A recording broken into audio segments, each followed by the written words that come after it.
Bueno, yo empecé escribiendo para niños porque creía que es más fácil. De mentira, escribir para niños es muy difícil, pero a mí me daba más seguridad en el sentido de que yo nunca fui a la universidad, así que pensaba que ser escritora era algo que quedaba completamente fuera de mis posibilidades.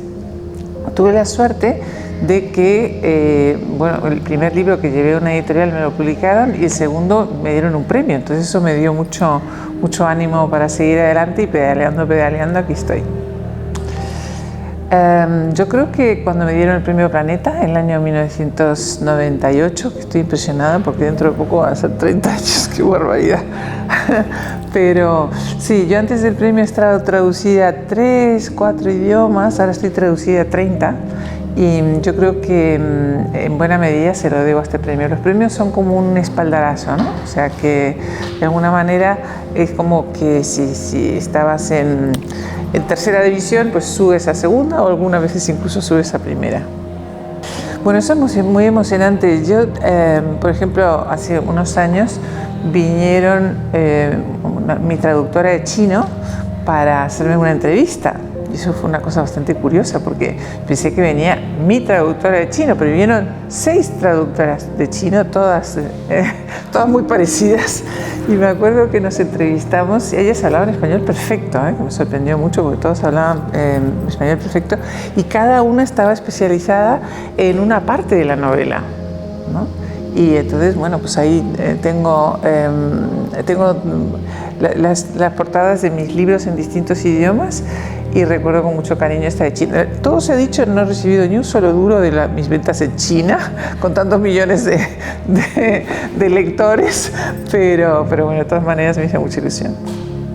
Bueno, yo soy diurna y entonces me levanto bastante temprano, hago una tablita de gimnasia, solo es media hora, pero lo hago rigurosamente, caiga quien caiga y pase lo que pase, yo hago esta tablita de gimnasia y después me siento a escribir y escribo hasta la hora de comer. Algunas veces se me da bien y entonces escribo 2 folios, imagínate, si me da bien tiene que ser 2 folios y algunas veces es un desastre, pero entonces lo que hago es reescribir y cuando vuelvo para atrás y reescribo me da impulso para ir para adelante. Y esto es una recomendación para todos aquellos que se quieran convertir en escritores. Bueno, es fundamental. Yo tengo una escuela de escritura por internet y siempre me digo a mis alumnos que para ser escritor no hay que ser extraordinariamente inteligente. Si tú ves, por ejemplo, los libros que tienen éxito, los que están en los libros más vendidos, hay unos escritos por personas francamente poco inteligentes. Tampoco hay que ser extraordinariamente culto. No sé si te ha pasado alguna vez que lees el libro de alguien, sobre todo libros históricos, que te da la sensación que el autor te está diciendo, ahora te vas a enterar lo mucho que sé. Y casi te tumba a base de fechas, de datos, de batallas. Y dice, no, cuéntame la historia, no me hagas aquí un catálogo de cómo eran las armas en el siglo XII, porque no me interesa. Así que no hace falta ser extraordinariamente inteligente, no hace falta ser extraordinariamente culto, pero sí hay que tener 2 cualidades que son las que tú has mencionado. Por un lado, ser un gran lector y por otro lado, tener mucha curiosidad y dones de observación.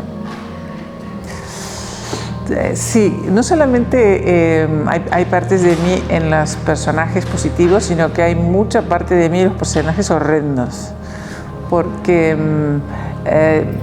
yo cuando empecé a escribir tenía muchas trabas en el sentido de que escribir es como hacer un striptease, desnudarte absolutamente delante del público, y no solo eso, sino hacer un striptease con un sombrero muy ridículo en la cabeza, o sea que es una mezcla entre impudicia y ridiculez. Pero sin embargo, si tú no pones algo tuyo en un libro, ese libro no conecta.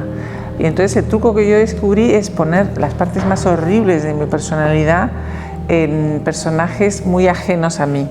Entonces, no sé, mi primera novela, por ejemplo, el protagonista era un señor gay de 60 años, no tiene nada que ver conmigo, pero sin embargo soy yo, porque eso me da una gran libertad de poner todos mis peores rasgos en ese personaje, bueno, y los buenos también, en un personaje muy ajeno, y eso da mucha libertad.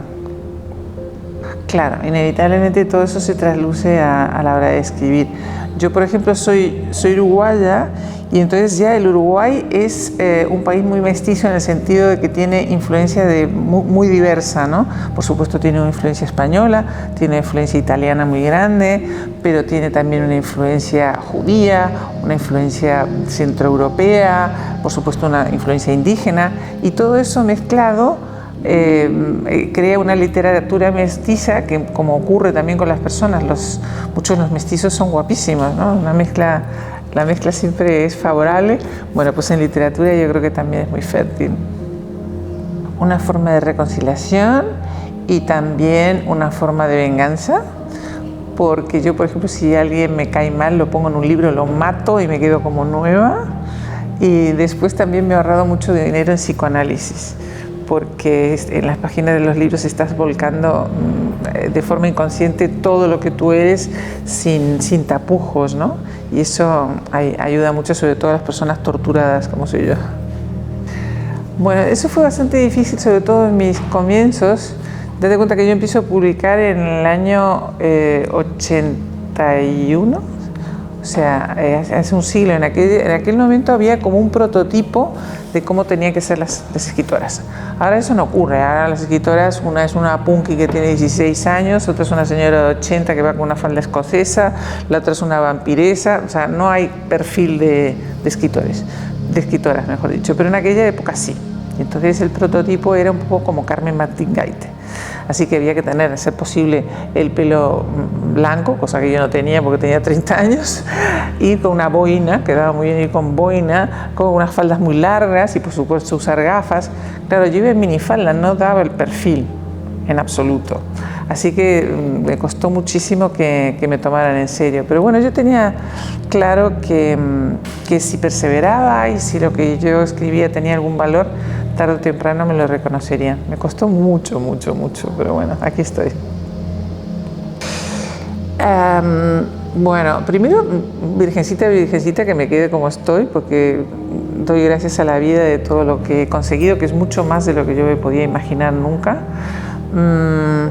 Pero puestos a pedir, ¿no? Ya que esto es como la varita mágica, me gustaría escribir una novela sobre mis experiencias en Rusia, porque mi familia vivió en Rusia en los años 70 y a pesar de que ya he escrito un libro que, bueno, es la vida de los Romanov, la Revolución Rusa y todo lo demás, pero es una novela más histórica, pero sí me gustaría escribir sobre épocas más recientes. Y por alguna razón todavía no me he atrevido a hacerlo, pero esa es mi asignatura pendiente. Bueno, eso no lo he pensado, pero sí he pensado cuál sería mi epitafio. Eso lo tengo muy pensado. Y queda mejor en inglés, la verdad. En español no suena tan bien, pero bueno, en inglés sería She tried hard. Y en español sería algo así como hizo lo posible por hacer las cosas bien, ¿no? O sea que no sé si he conseguido algo, pero que lo he intentado. Alicia en el País de las Maravillas, creo que es el libro que he leído más veces, como 4. Bueno, me gustaría identificarme con la duquesa de Guermantes de la obra de Proust, sobre todo porque a mi padre le encantaba y le parecía un personaje fascinante. A mí no tanto, me parece una petarda, pero bueno, en honor a papá diré que me gustaría convertirme en la duquesa de Guermantes. Yo antes tenía muchas manías y entonces tenía que escribir siempre en el mismo sitio, a la misma hora, con un rotulador negro, con un cuaderno que se abría así, no asado, y tal y cual. Pero ahora lamentablemente se me han quitado todas las manías. Escribo en los aeropuertos, en los hoteles, en las servilletas de los bares, donde puedo.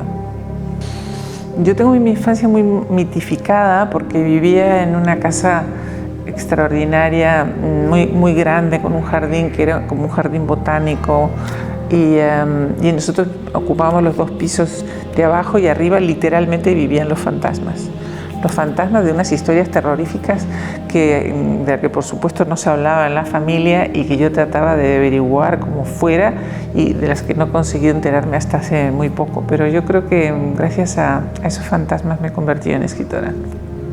Mi padre, sin duda. Él siempre dijo que después de lo que habían escrito Shakespeare y Cervantes no tenía absolutamente nada que añadir y que jamás se le ocurriría animarse a escribir un libro. Y entonces, bueno, cuando yo pensé en convertirme en escritora, era un poco como una profanación, ¿sabes? La nena que dice que quiere ser escritora. Pero me costó mucho que mi padre me reconociera como escritora, pero cuando eso ocurrió fue la alegría más grande que me llevó nunca. Bueno, estoy llena de miedos por todos lados, pero ahora, en esta época de mi vida, que tengo 72 años y que ya vas viendo que llega el final, tengo mucho miedo a no valerme por mí misma. O sea, me gustaría morirme así de repente sin dar la lata a nadie. Contradictoria. Pues muchas cosas, porque yo creo que esto de voy a donde el corazón me lleve y yo por amor me tiro por la ventana, no, yo creo que ya cuando has vivido mucho te das cuenta de que el amor es muy bonito y todo lo que tú quieras, pero hay otras cosas que incluso tienen más peso y son más sólidas. Bueno, no sé, una recomendación literaria. Yo soy una devota de Proust, a lo mejor porque mi padre lo era. Y entonces hay mucha gente que tiene miedo de acercarse a Proust porque, claro, son no sé cuántos tomos, 10, 12 tomos, una obra vastísima, pero sin embargo tiene tanto sentido del humor y es una novela tan extraordinaria que yo siempre la recomiendo.